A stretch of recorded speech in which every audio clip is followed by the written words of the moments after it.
The disappearance of a college student in New York triggered an international manhunt to find her killer. Maria Elena Salinas takes a closer look at the case for this week's 48 Hours.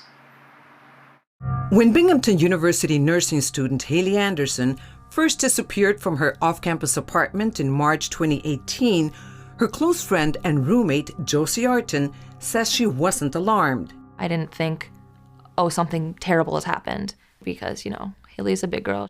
But the next day, Josie became extremely concerned, especially when another roommate used the app Find My Friends to track Haley's phone to the apartment of fellow nursing student Orlando Tercero.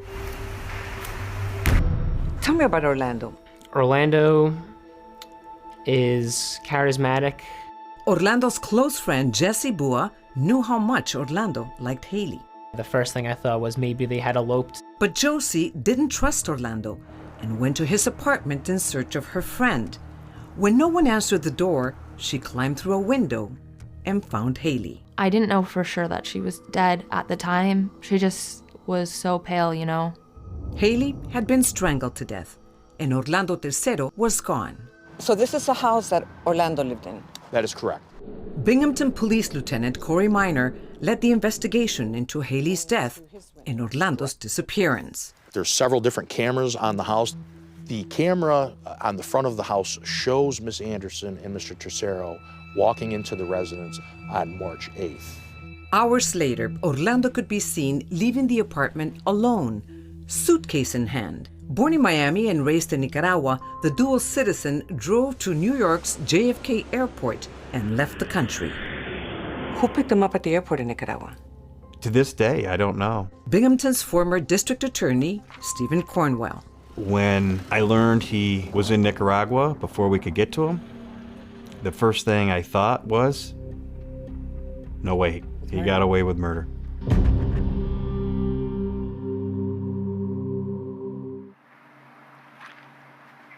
All right, Maria Elena joins us now with this case.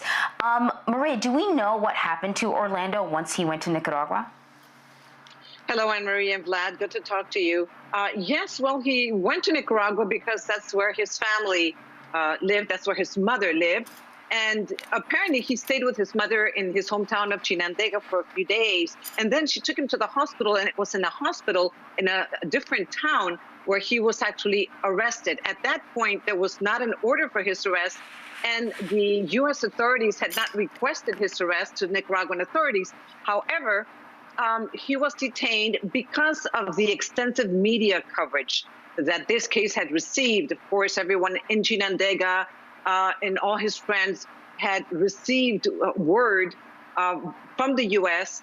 that he was wanted for this murder. And a lot of his friends found out through WhatsApp. And that's what happened. He was arrested. So did the U.S. authorities, Maria Elena, play a role in the trial in Nicaragua? Yes, they did.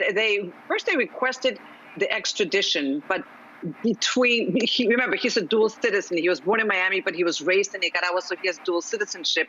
And because of the type of treaty that the U.S. and Nicaragua have, they could not extradite him, but they did hold a trial. They accused him of femicide, which is it's something that doesn't exist in this country, but femicide is a crime against a woman when the perpetrator has the relationship with that woman.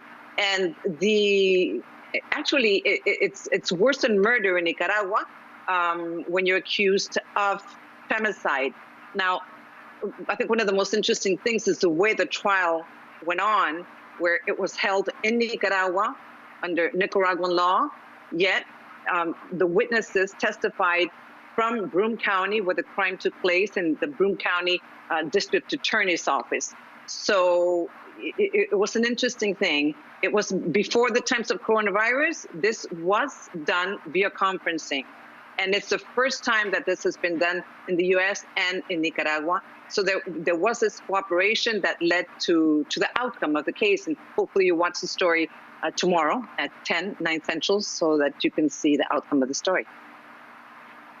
Yeah, as you were talking about, Maria, because I was thinking exactly what you just said, how tech-heavy this case is.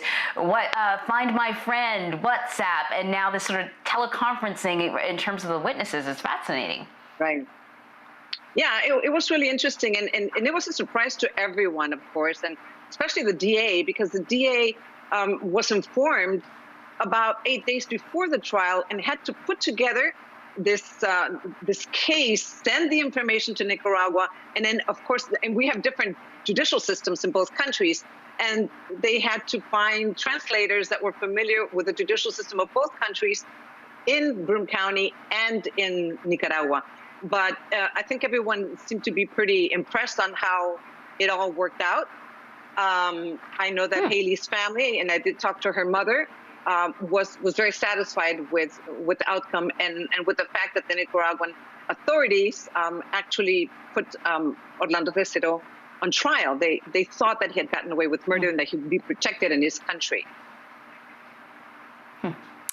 It sounds like a fascinating story. I can't wait to watch it, Maria Elena. And congratulations. This is your first hour for 48 hours, and Exactly. it's a doozy of a story. So, yeah, looking forward to seeing it. Thank you so much for being with us. Thank you. Likewise. Take care.